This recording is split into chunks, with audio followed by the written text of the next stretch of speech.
afternoon, everybody. I'm very happy to welcome you here today at the pitching session of the first Infrachain Challenge, Infrachain Challenge 2020. It's a great honor to have you all here.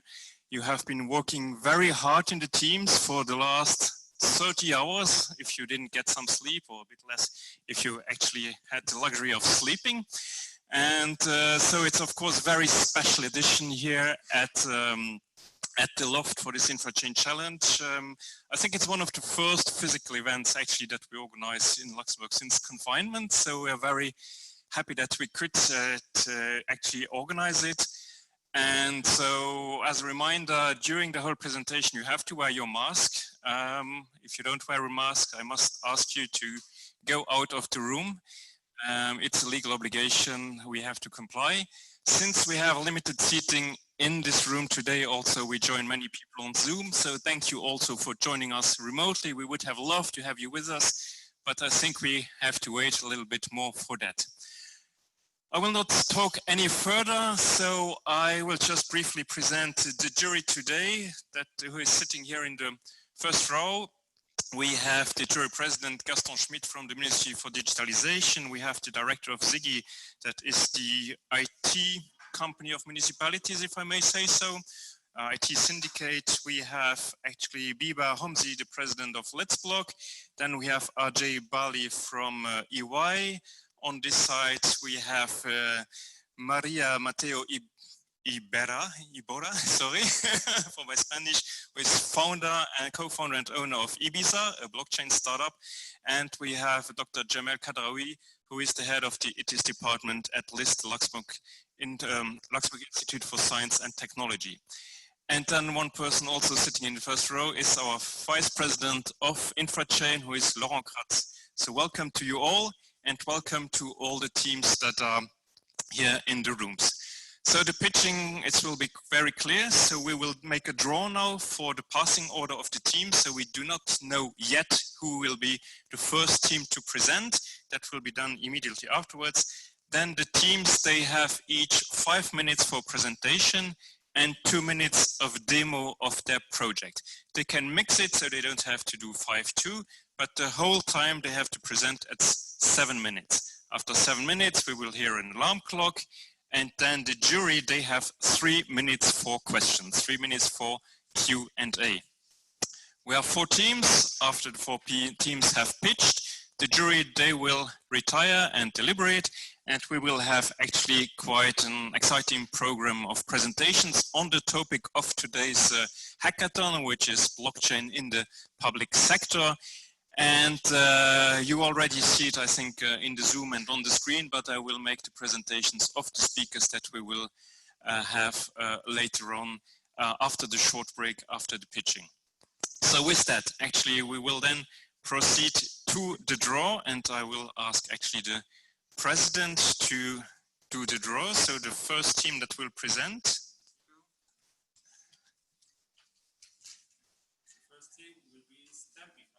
Okay, Stampify will be the first. And we will just proceed with the drawing of all of them so that there's a bit less tension in the room. The second team is Neofacto. Okay. The third team.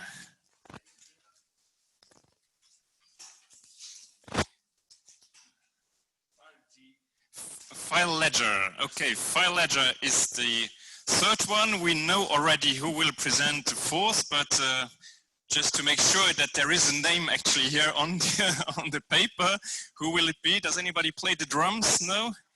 Okay, so will it be? Oh, surprise, it's PwC-TOkeny. Okay, so that's then for me. I will already hand the mic over to Stampify. Who will take the mic? Yes. Test. It's working. Okay. I had done it before, so I can give you. Just in case. Okay, I will start the counter here, so you will see it. Do you see it here? Yeah, I see it. Okay, perfect. So I push the button, and so okay, give you 2 more seconds to prepare. Better. Are you ready? Okay, the floor is yours then. Good evening, everyone. Now I'm going to show you what elections actually looks like. Joined the March of Justice in the capital and other cities.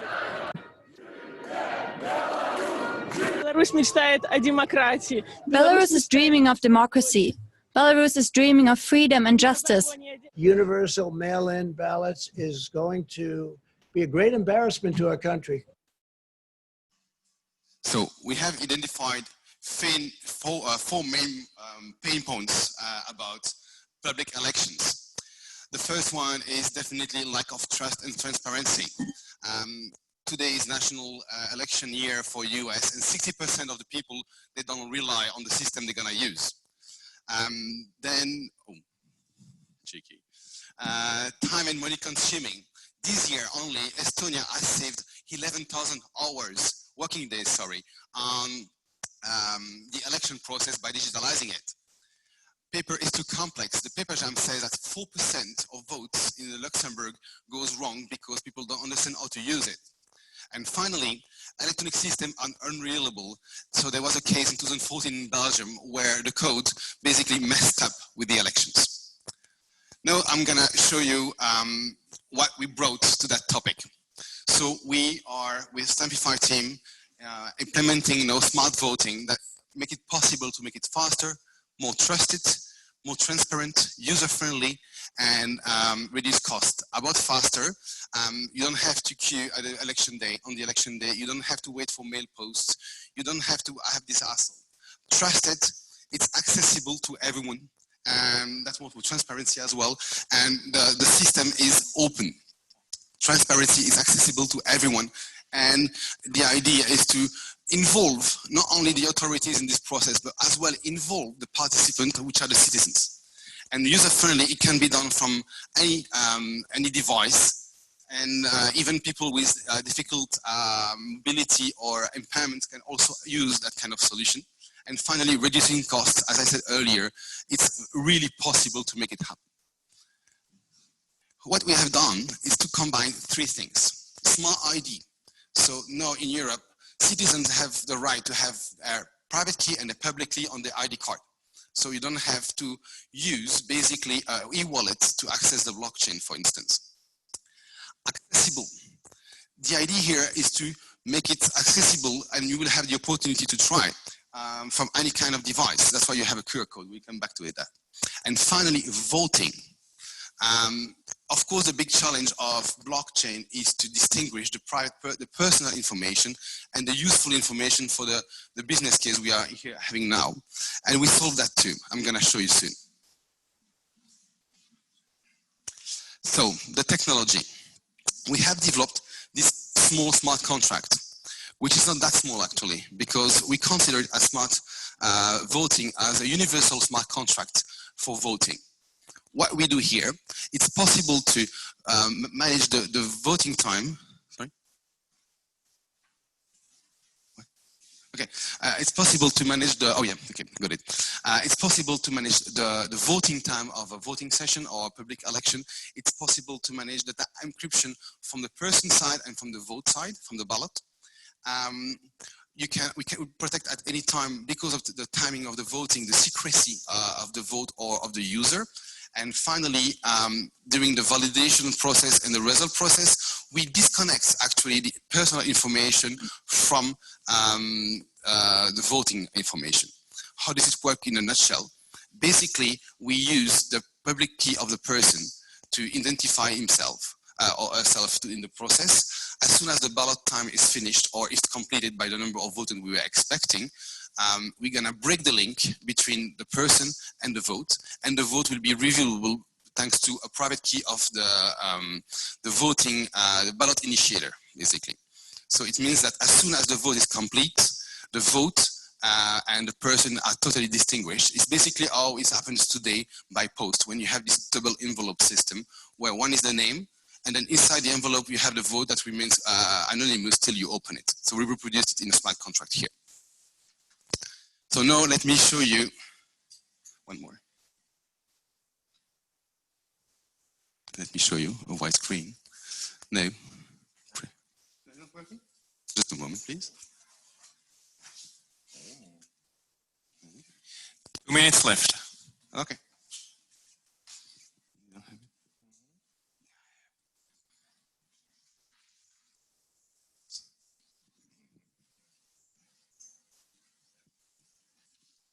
No.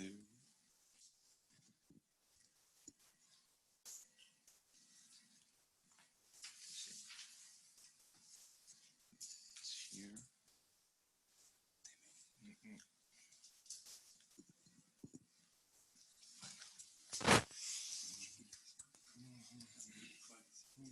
Mm-hmm.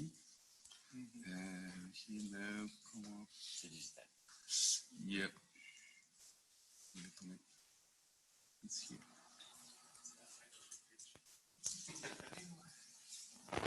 That's not on blockchain, unfortunately.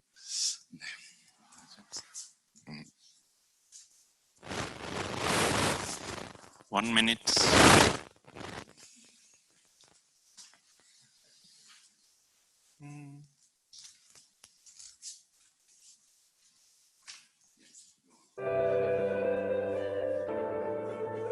That's all demo, basically. So here you can select the ballot you're going to go for. Then you validate your attendance to the ballot.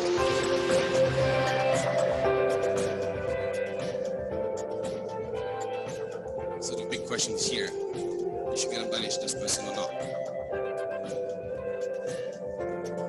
That's not the idea, but maybe you should.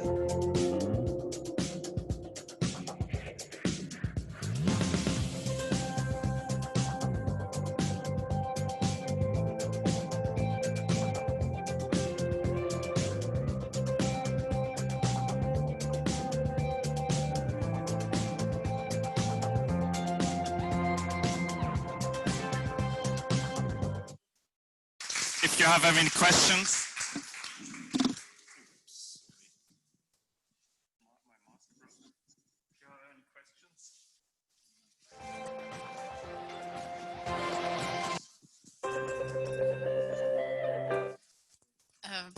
From a technical side, Mark, Yes. how do you validate the votes? Does it, when the people vote, from a technical point of view, okay, someone vote with the public key? It would be more interesting to know how it's developed. So the first thing is that the person is signing with his private key, that gets a public key, identify the person. That person has been identified previously by his public key, so we can account who has been voting. So we can scratch off the list who are the voters. And then on the voting side, that is locked by our private key. And then we can actually, after the ballot is finished, and then if it's unlinked, I mean us in this case for the demo, but it will be the authority or different parties which are appointed to be securing the vote. They will decrypt all the ballots in a bulk, so they cannot go backward to the user. And then you can account everything that has been posted correctly, and then you have to check that the voting content is also compliant with the expectation. Because it's a blockchain, it's also open. Everyone could write on it, so we have distinguishing process for the user and distinguishing process for the content of the ballot as well.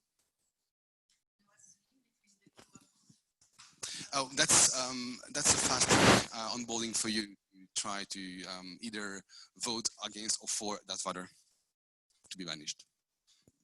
So you can try basically. Thanks. One question: what are you exactly writing in the blockchain?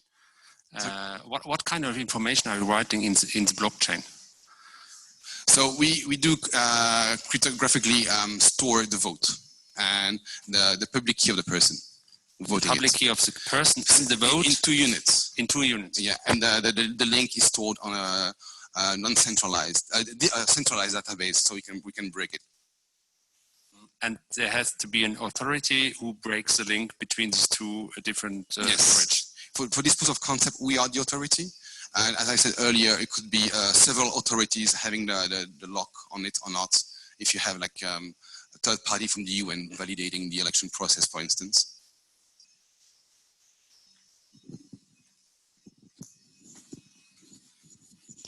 Any other question from the jury? Yes. 10 seconds left. How do you deal with the digital laggards actually over here? you know, the people who doesn't understand. The digital what? Laggards. I have an example which is easy. It's in Estonia. They have extra services to accompany Time is up. these people. So the state has to provide this as well. Time is up. Thank you very much to Stampify. Big applause to you.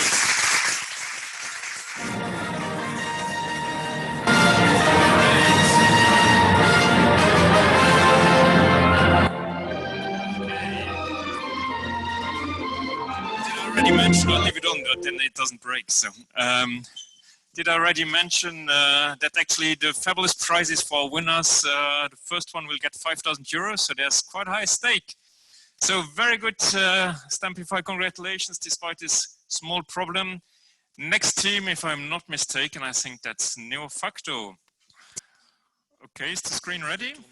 Not yet. Okay, waiting more.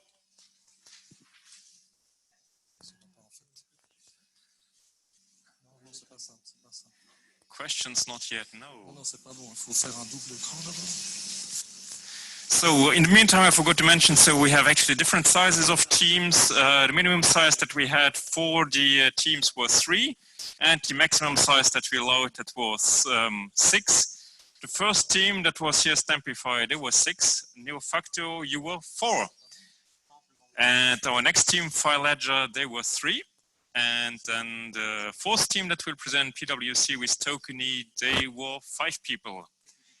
So there was quite a mix of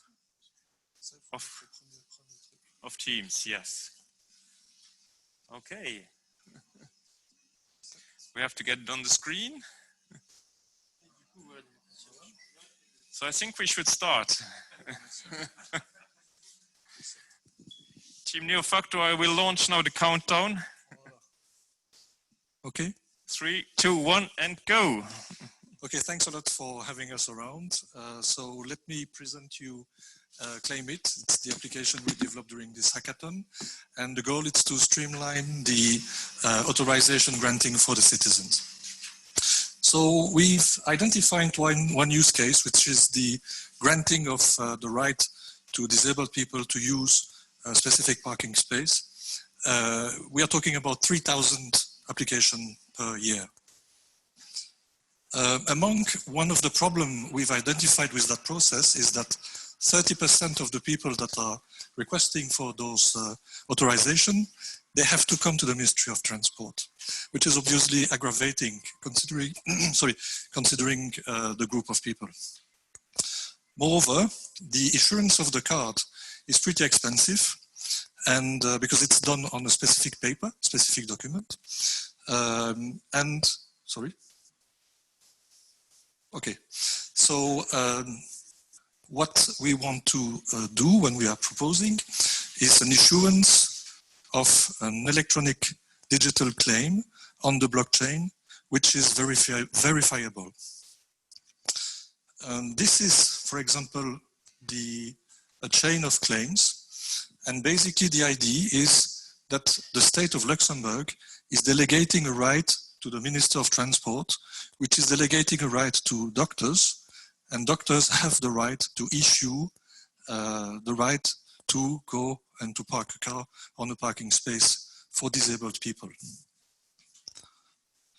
So very concretely, how does it work? The applicant goes to myguichet.lu and can start the application and identify what are the doctors that have the right to grant that authorization. We made a link with DocTena, where we are reducing the list of doctors having that right.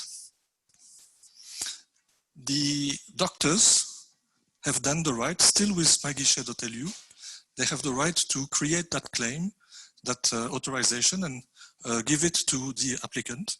They're also using myguichet to do that. Then the holder of a CSH, so carte de stationnement pour handicapés, they have the right to register a specific plate which is linked to their authorization. And for last step, they have the right to print the authorization card. So they don't need to receive it. There's no more printing of that card. They just print it from home and display it on their car. The Ministry of Transport is also using myguichet.lu in order to vet doctors, because this is a process they're doing right now. It's called Commission Médicale. In this case, they will simply say, okay, this doctor has the right to grant the CSH right. One of the problems also we've identified is that police force right now in Luxembourg, they don't have any possibility to verify that the document which is in front of them is genuine. There is no service they can call, there is no central registry. So what we've done, is to develop an application running on the mobile phone, but we are going to make it run on the PC, which allows public force to verify that the document they see under the windshield of a car is actually genuine. So here we go.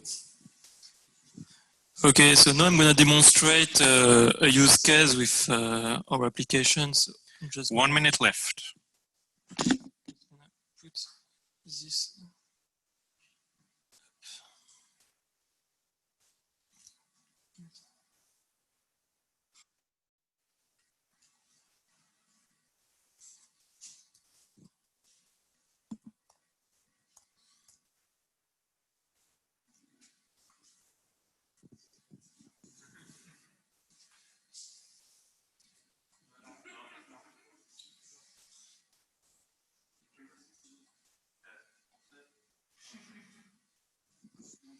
Okay, so I have right here an handicap card, which is what the person will be issued. And now, as we can see, we can scan the QR code, and the application will automatically find the user and the address related to it. So now the policeman can just upload his identity, his plate number. I'm sorry, guys, time is up. It's time for questions. And then you are verified. Yes, sorry. Okay. So as you can see, we have checking that the person has the right to park and that the card number match the one that is parked. So okay, he has every right. And we can also do a second try. So if I'm scanning my card again, okay, but this time let's say the car is not the right one. Is this one? No, this one. Okay. As we can see, the car plate does not match the claim, and then even if the person has the right, it's not the right car that he's parking with, so it's a problem. So now back to the presentation. Thanks, Thibault. Of course, the picture of the registration plate would be done with the smartphone of the policeman.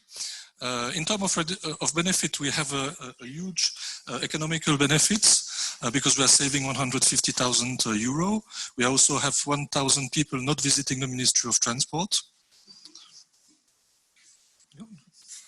The solution also can be applied at the international level. Just imagine having the EU at the top of the chain. In case of departure of a country, well, the EU can say, we revoke the link, and then all the claims that has been done by issued by that country would be void automatically, and I let you imagine who it is. We can have a lot of other claims, driving license, citizenship, and so on. And it can also be applied to legal entities. Those are the advantages of our solution, and we think you should vote for us using the Stampify solution. Okay, time is up. Thank you very much.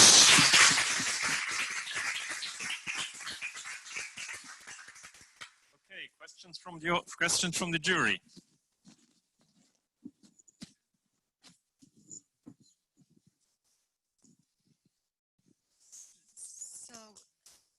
I mean, as the doctors are doing the request on behalf of the patients, like how can the system prevent a bit cheating, that the doctor will benefit one person against the other, or one person will...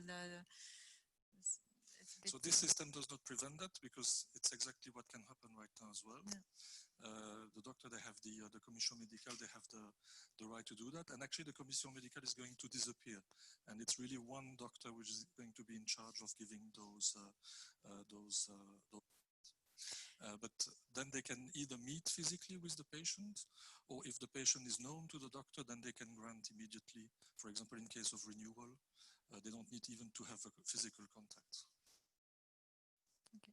And for the doctors, the blockchain component is transparent, or they... My guichet. Everything is done via my guichet.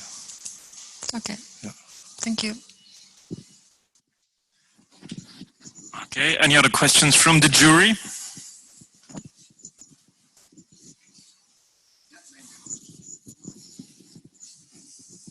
Just again, regarding the deployment of such a solution, yes. Can you give an overview of how this will be governed? Basically, you mentioned my guichet, but from the technical point of view, how this will be handled? So my guichet is basically the entry point where we are associating the identity via the Lux Trust, basically. And then Lux Trust is either providing us a key pair where we can use it to sign on behalf of the doctor, the Ministry of Transport, the patient, whatever.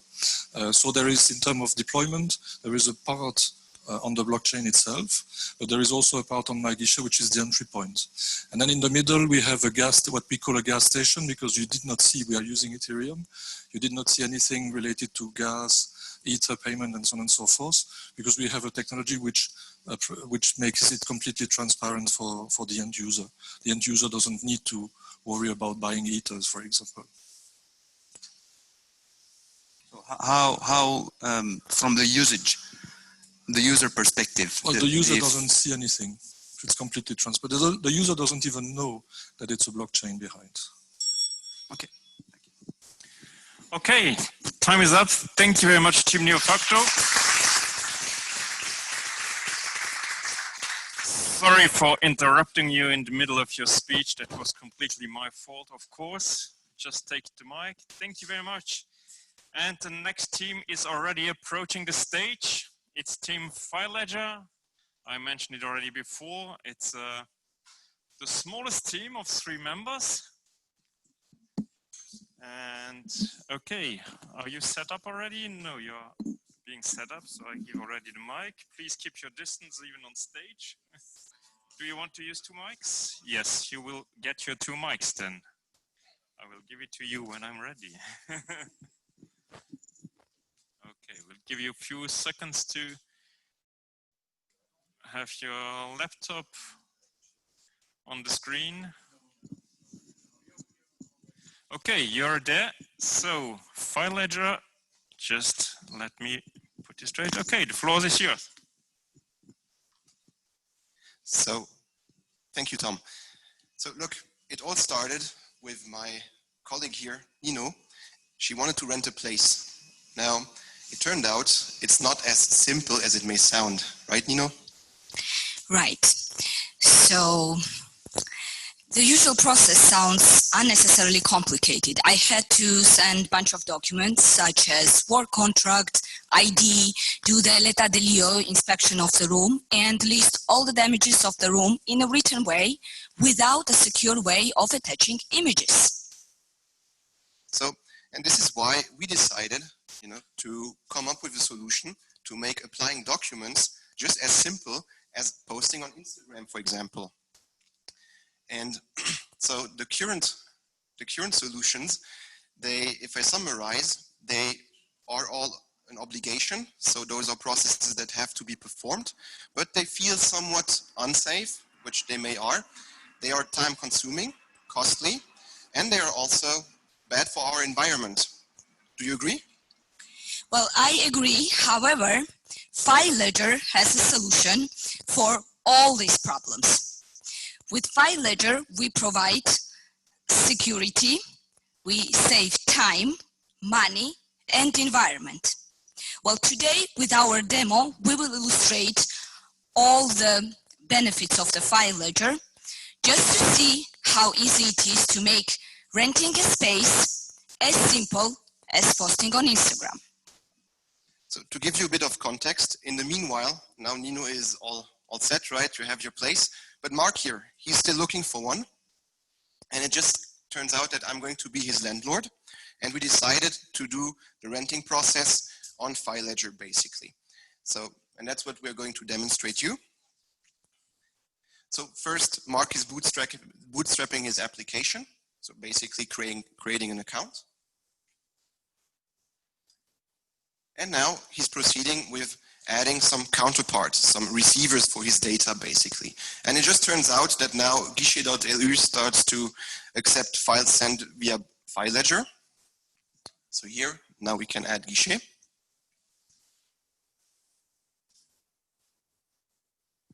And since I'm going to be his landlord, he's also going to add myself. And for that, I simply show him my small QR code. Okay, now we are all set to start exchanging documents.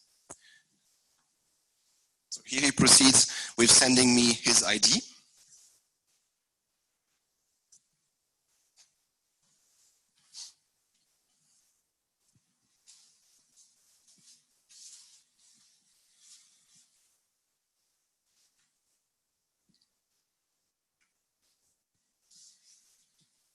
Right, in the back part, of course. And he just adds the recipients now. And for some reason, he decides also to send it to guichet, maybe to put some pressure on me that he has nothing to hide. Now, one block later, or some more, we connect to our web interface, and I get a notification that I have a new package that has arrived. Now, when I check it, I can see the data that is here. Let's make the property inspection. So we are walking around. I'm actually renting out LHoFT, if you have recognized it.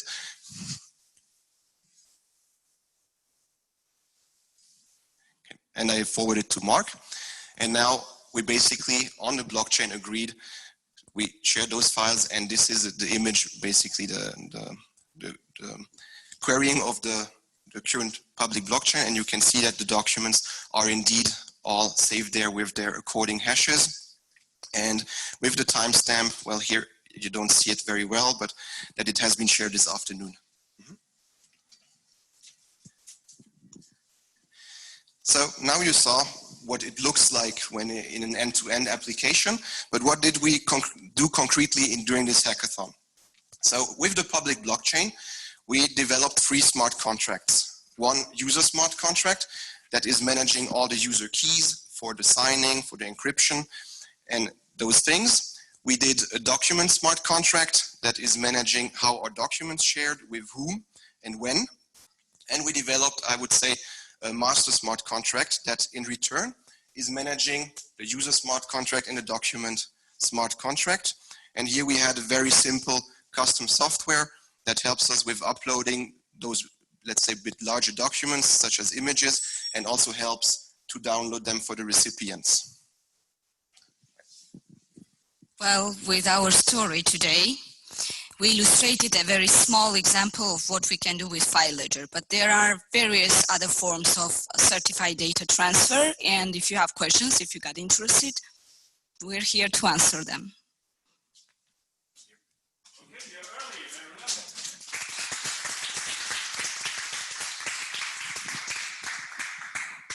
Okay, you finished 1 minute 30 earlier, so we have more times for questions for the jury. Who wants to go first? Okay. Thank you. I have 2 questions. So one is more on the technical solution. So what is the data that will go to the blockchain? And the second is more on the kind of business model. So why would the government pay for that solution?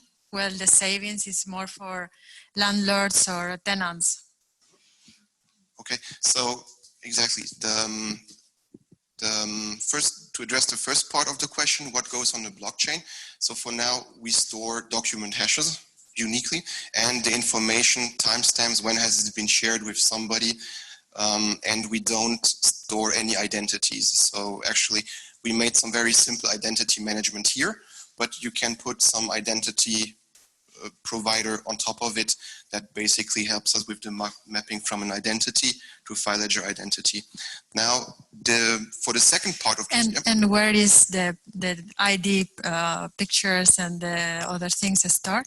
The data is stored, so there are two solutions. So the one that we opted for in this hackathon, it is stored on an S3 bucket for now, so in a centralized way, but there are also fashions to store it in a decentralized way, just as the blockchain. And to address the second part of the question, that was basically one demo of a process that is kind of painful, but it's not limited only to those use cases. There are certifications of deliveries, certifications of all type of different document applications that can be performed here. Okay, thank you. You're welcome. Thank you. Any other question from the jury? Yes. The question about the interest of the government already has been asked. So, but if you have all the data, the original data stored somewhere else, what is, how would you point it out, the real added value of the blockchain? Why do you use blockchain to exchange files between two persons who are identified? It's to have the traceability. Think of certified email, not certified email, certified mail, where you have to certify that a certain piece of information or piece of data has been delivered to somebody. That's basically the benefit of the blockchain, because it serves no party, it is distributed, and that's why we want to use this decentralized trace, if I may say.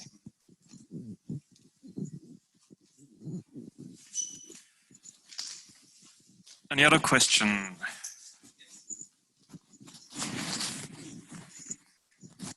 You mentioned security, property. Could you just remind us specifically what are these security features you had in mind?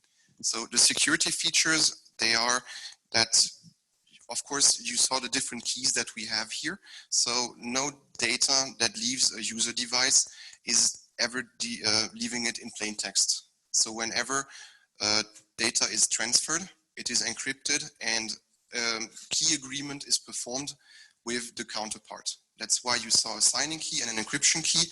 So only the people with whom I shared the data, I'm going to fetch their encryption keys, and I'm going to make a key agreement so that I'm able to decrypt it.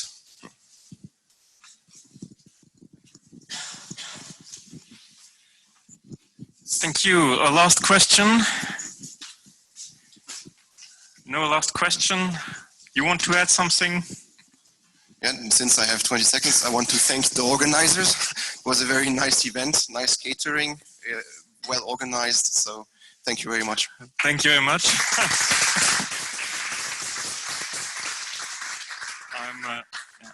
I'm not a part of the jury, so thank you very much. But okay, now your time is up, actually. So as I said, you finished earlier. So we have the fourth team. That is two companies together. So it's PwC Luxembourg together with Tokeny Solutions. And they're installing their equipment. And okay, I see it's already online.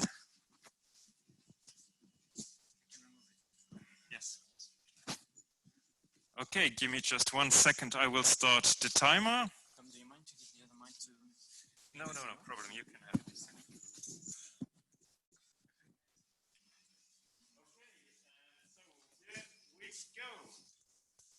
All right, good afternoon, everybody. So in the next 5-7 minutes, we're going to present you TraceCare, our blockchain-based solution for the healthcare sector. So it actually all started with a very basic observation, being that you can have the strongest control environment, the best client interface, the most accessible system. At the end of the day, fraud all comes down to the quality and the reliability of your base layer infrastructure. And it's also applicable for the healthcare sector. Because at the end of the day, if you look very basically at the healthcare system, it all lies at the level of the transaction. A transaction between an individual on the one side and from a professional from the healthcare on the other side. And so if we can have it right, we can then build upon it and create massive efficiencies and also improve the functioning of the system. Next. So based on this observation, we briefly elaborate on our problem statement, which starts with a trust issue. I mean, this is inherent to any transactional process, but in the case of the healthcare sector, for example, you have on the practitioner side, fake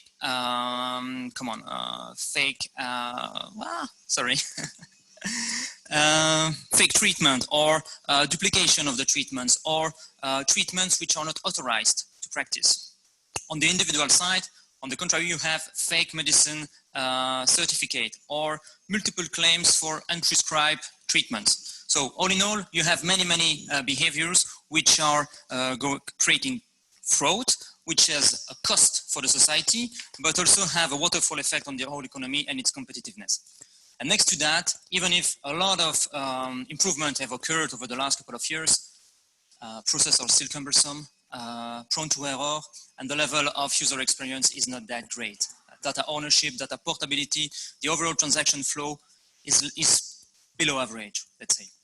So our solution, TrustCare, is trying to fix for the weakest point of the chain, being the transaction layer.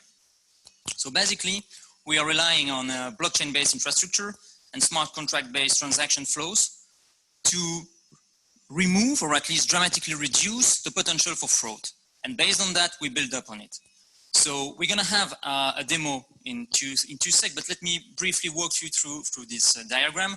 So we start on the right-hand side with a doctor initiating a consultation for which it is authorized, meaning that he will not be allowed to issue or to create a consultation for which is not authorized by the system. And then he will submit that consultation request for approval to the individual, meaning that by doing so, we remove the potential for practitioner claiming consultation which has not occurred. The next step is that the transaction will be submitted to the CNS for transaction approval, and this will trigger cash flows, be it payment to the doctor or reimbursement to the individual. And we'll now go through a short demo. Okay, so we will see this workflow directly through our web page. So here it's the creation of a patient. So first we sign in on the application, and here we have the admin role, and we can create a patient. Unfortunately, we have some trouble with the connection between our front end and blockchain, but all the blockchain works. So we will go through our directly the blockchain API. So here we create a consultation. So we can see the category, so the number category for its a generalist doctor. We add the data, the date, sorry, the patient, and the prescription. As you can see, the first transaction don't work because it's the patient that tried to create the transaction, but it's we need to have a doctor to initiate the transaction. If we pass on the doctor side, the transaction work, as you can see. Now we switch on the patient account because the patient need to validate also this transaction, because otherwise the doctor can create false consultation to try to have money. So here we are on the patient registry. We add the transaction and we validate this transaction. So as you can see, the transaction is confirmed. Now we just check the status of the transaction. As you can see here on the left, the status is 2 at the patient side. And now we go on the CNS side, or it can be a health insurance, another health insurance company. And the CNS will validate the transaction. As soon the CNS validate the transaction, that trigger off-chain payment between the CNS and the doctor plus the patient. That's it for the demonstration. And here we can see the status will go to 2 to 3. So that's work. Thank you. And before, we still have a bit of time before going to that, it's worth noting that as good as this solution might be, it will not solve for having both the individual and the practitioner being ill-intentioned and to have an agreement. That will not fix that. But one, it significantly improved the current situation, removing the potential for fraud in many areas. And second, it gives the ground for building up on this, be it pattern monitoring, machine learning, and try to put in place additional controls based on existing clean data. So to sum up, the notable impacts that we have is dramatic improvement in fraud prevention, reduced risk of error, and cost efficiency gain. We have faster transaction processing time through smart contract as everything is automated. One single version of the truth among all the participants. So we addressed potential for fraud, risk of error. We also slightly improved the user experience.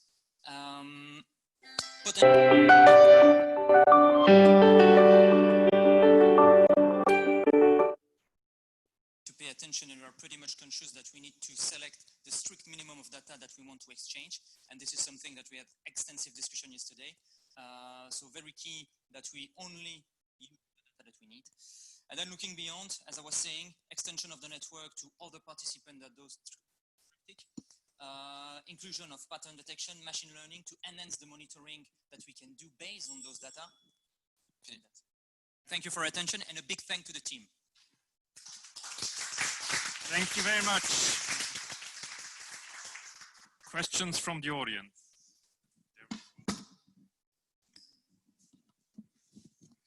Sorry, I'd start here.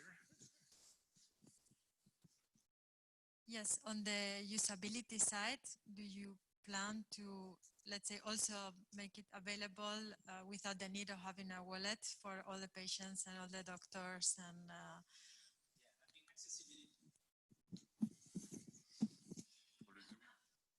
So accessibility has been something that we also extensively discussed yesterday, because we're fully aware that not everybody has an iPhone or are pretty up to speed with the digital stuff. So we were thinking as well about a paper wallet, which might be a solution, or also delegation of authority between, an elder and his son or someone from his close family. So delegation might also be envisaged.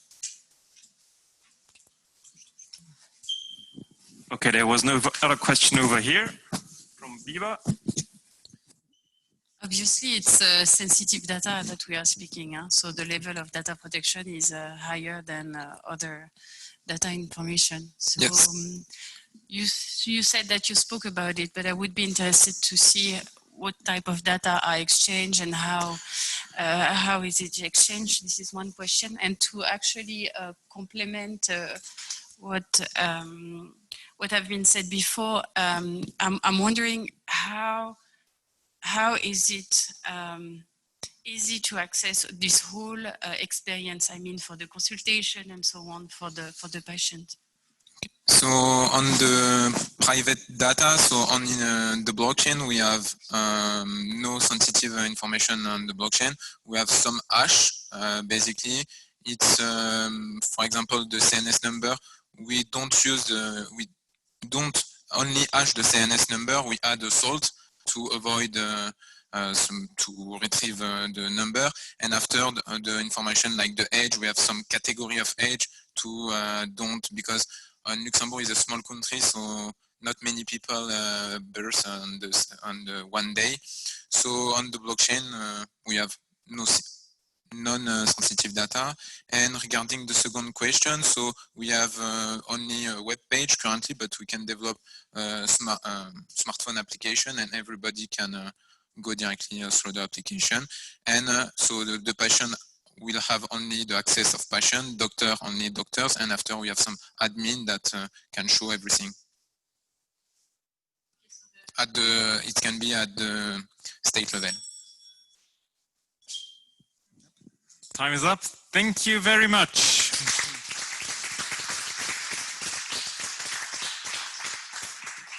Okay, this concludes the pitching of Infrachain Challenge, the blockchain hackathon. Thanks to all the teams. I think you all great. Amazing what you did in 2 days only, with a lot of coaching sessions in between and lunch and fun and other things. So the jury will now deliberate. All right. So the moment everybody was waiting for. First question, Max, are we live? Yes, we are live. Okay. 2 intensive days, and these days would not have been possible without the precious help of our sponsors and partners. So first of all, thank you to all of them. First of all, the Ministry for Digitalization, the main sponsor of tonight's event, of this today event, and of the fabulous award prizes. So big hand to them. Thank you very much.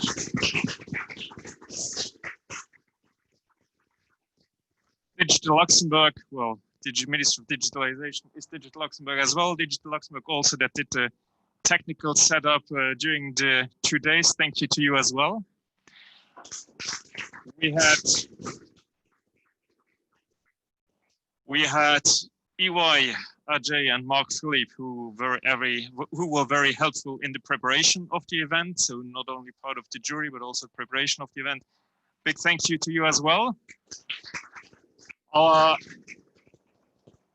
coaches, unfortunately, cannot be here tonight, specifically Center Stage and Guy Benzino and Mélanie Delannoy from Delannoy.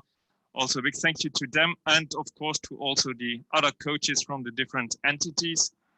And then, of course, the in-kind contributions we had from Grossbusch, the fruit, from Fisher, your breakfast this morning, from Fox, the beer, and also some of the prizes tonight. Of course, Far West for helping in the logistics of the event, the organization.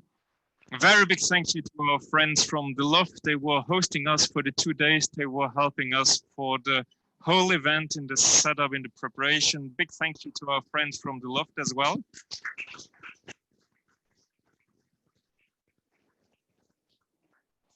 And now we come then to the moment. So actually I have to see, okay.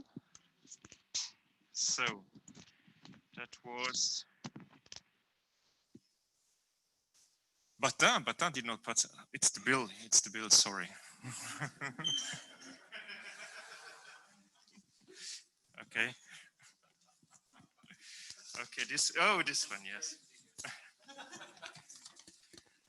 Okay, we had 4 teams, 3 prizes. Unfortunately, for one of the teams, yeah, there will be, how do you say, Trostpreis?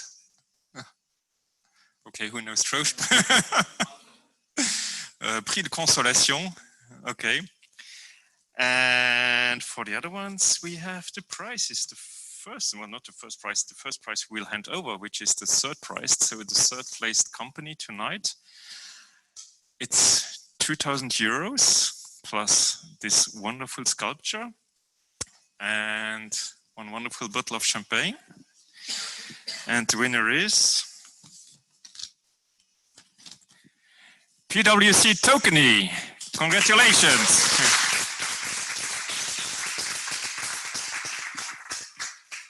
Where are you? PwC-TOkeny. So you get this wonderful check of 2,000 euros. Congratulations to you.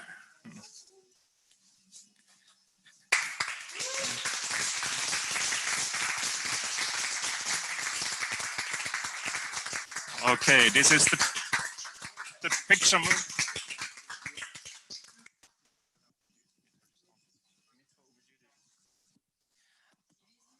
Okay, we all need to take pictures. The MC has to take pictures as well. Gast, kannst du stehen bleiben? Yeah, sorry. We have a lot of pictures to take.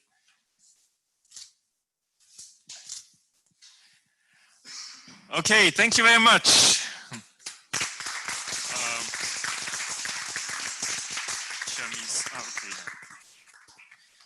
All right. Suspense. 3 teams are left. 3 teams are left in the race.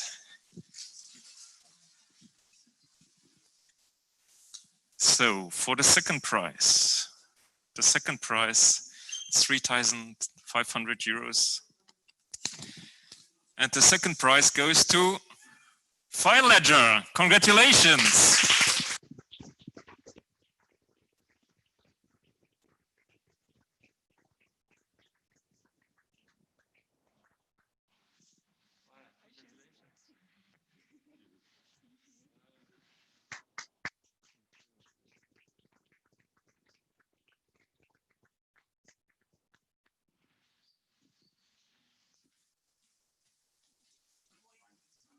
Okay, so now it has really a big tension.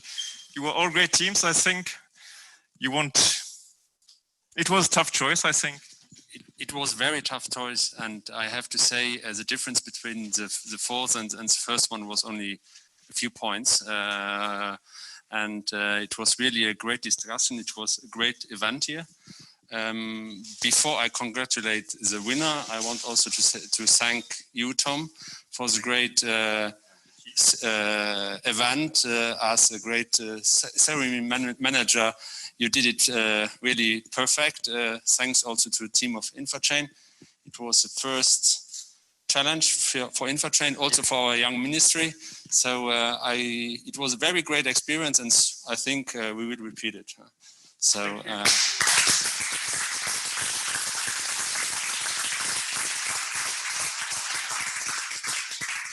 Okay, so coming to the winner. Yeah. Ta-ta. And the winner, because I have the name is not so easy for me. So the winner is Neofacto.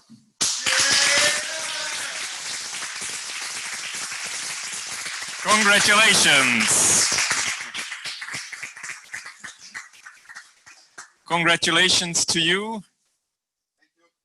Stampify for you, there's one as well. Congratulations.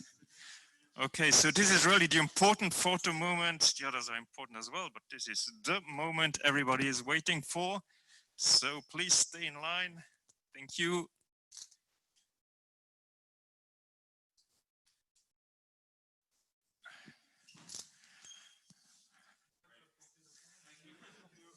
Okay.